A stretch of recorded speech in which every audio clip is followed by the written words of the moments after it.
السلام عليكم.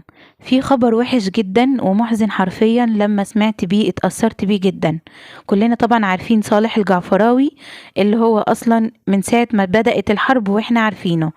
بجد يعني من شوية حسبنا الله ونعم الوكيل، الاحتلال استشهدوه واعدموه. بجد حاجة محزنة ومؤلمة جدا. يعني احنا كنا كل مرة بنقول ربنا يسترها على صالح، عشان طبعا الاسرائيليين حاطين عينيهم عليه، وفي كل مرة بنقول ربنا يسترها معاه. ولكن مع الأسف الشديد منذ قليل بجد تم صالح الجعفراوي وإعدامه من قبل الاحتلال.